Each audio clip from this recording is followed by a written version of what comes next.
Hi everyone, will study the daily price action on new chart today.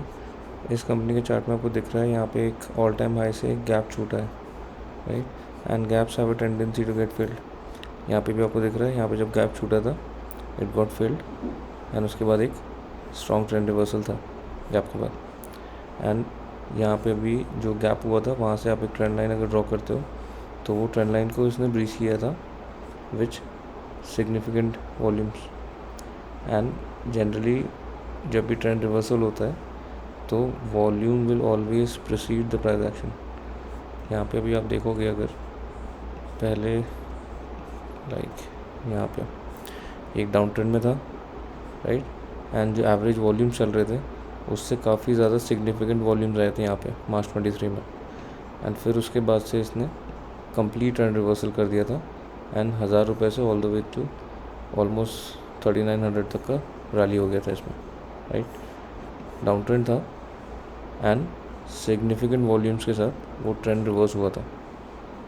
तो पहले volumes आए थे, बाद में प्राइस एक्शन हुआ था एंड ट्रेंड रिवर्सल एंड एक सिग्निफिकेंट रैली का फेज़ आया था, राइट। सिमिलरली यहाँ पे भी आपको दिख रहा है, ये यहाँ पे जब ऑल टाइम हाई पे था तो वहाँ पे एवरेज वॉल्यूम्स देखो आप जितने चल रहे थे एंड फिर सडनली एक दिन वॉल्यूम में बहुत ज़्यादा इंक्रीज़ हुआ एंड एक गैप के साथ फॉल हुआ एंड जो ट्रेंड अप ट्रेंड था वो कन्वर्ट हो गया डाउन ट्रेंड में, राइट। तो एक क्लियर अप ट्रेंड से क्लियर डाउन ट्रेंड में कन्वर्ट हो गया। जब जब पुल बैक आते थे प्रीवियस सपोर्ट को ये डाउन ट्रेंड में ब्रेक कर रहा था, फिर पुल बैक आया एंड अगेन प्रीवियस सपोर्ट को इसने ब्रीच किया एंड अभी सिग्निफिकेंट वॉल्यूम के साथ इसने ब्रेकआउट दिया, राइट। उसके बाद उसी ट्रेंड लाइन पे जो गैप फॉर्म हुआ है वहाँ से जो ट्रेंड लाइन ड्रॉ किया उसी ट्रेंड लाइन पे इसने सपोर्ट लिया था, बट कुछ दिन बाद उसी सपोर्ट लेते लेते उसको ब्रेक किया है। तो इस कैंडल ने, अभी मैं थोड़ा जूम कर देता हूँ, इस कैंडल ने उस ट्रेंड लाइन को ब्रेक किया। तो इस कैंडल के ऊपर मिनिमम क्लोजिंग की ज़रूरत है, दैट इज़ एट 2550। सो अगर 2550 के ऊपर क्लोजिंग आ जाता है तो फिर ये in the short term at least ये वाले लेवल्स को ट्राई करेगा, टेस्ट तो करेगा एक बार जहाँ से रिवर्स हुआ था।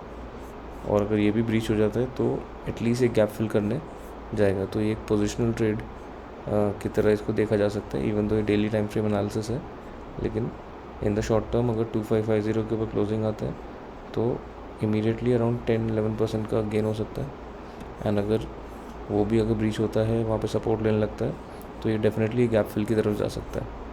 तो ये काफ़ी अच्छा पोजिशनल ट्रेड भी हो सकता है अगर आप थोड़ा लॉन्ग टर्म हराइजन के लिए होल्ड कर सकते हो, तो पोजिशनल ट्रेड कर सकते हो अगर 3-6 मंथ्स के लिए। तो this can give you a good gap filling. Otherwise ये एक छोटे टारगेट के लिए अराउंड 10% का मूव यहाँ पे आ सकता है अगर ये 2550 के ऊपर क्लोजिंग आ जाती है। Thank you so much for watching, please like and subscribe.